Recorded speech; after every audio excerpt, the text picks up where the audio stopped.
For years, Indian intellectuals have headed overseas to study at university. Why? Because the country has not been able to supply the level of higher education they need, yet. Why do students travel abroad?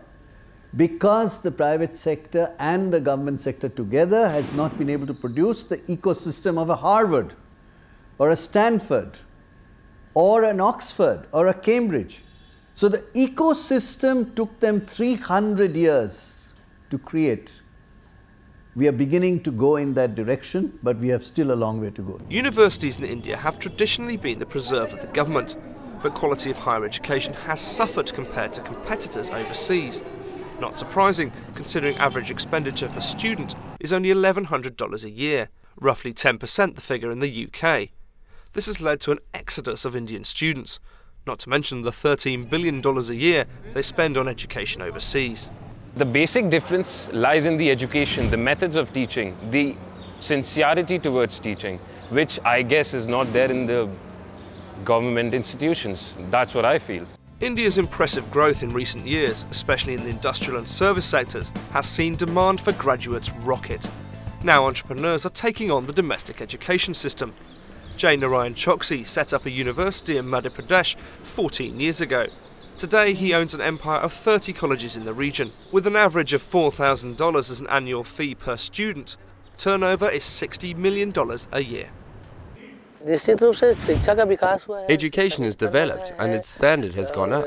Today even a housemaid wants her child to get a higher education.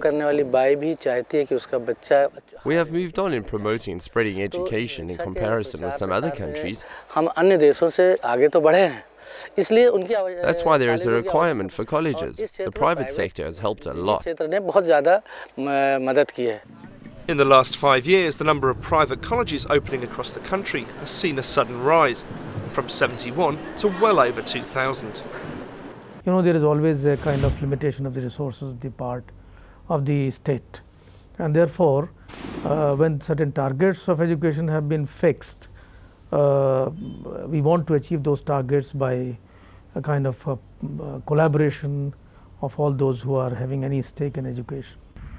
On the fringes of Faridabad, Delhi's satellite city, is Manav Rachna University, built on 100 acres of land acquired from the government at subsidised rates.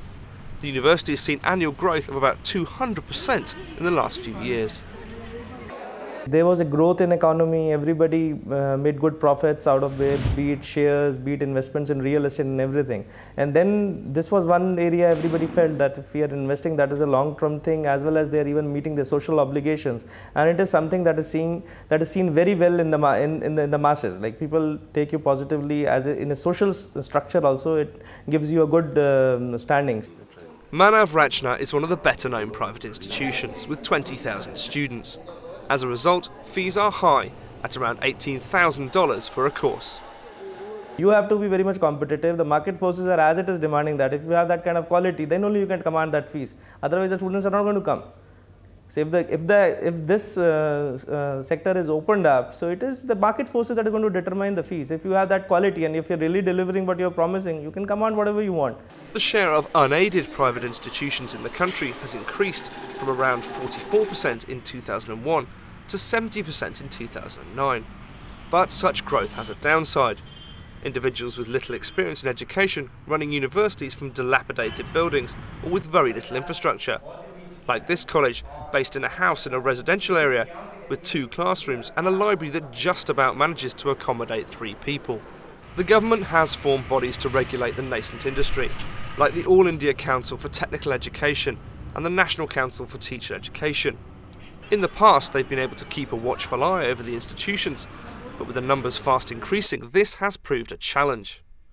If you go by the kind of malpractice which you are referring to, by the providers of education, then in all sectors, I mean, these kind of practices are there, which should be checked, of course, but that requires a cooperation from all the stakeholders, maybe from parents, from the employers, from all people. Unless they disclose anything of that kind and they cooperate, it can't be checked. The opening up of the higher education sector has been welcomed in the country as it brings more options for students.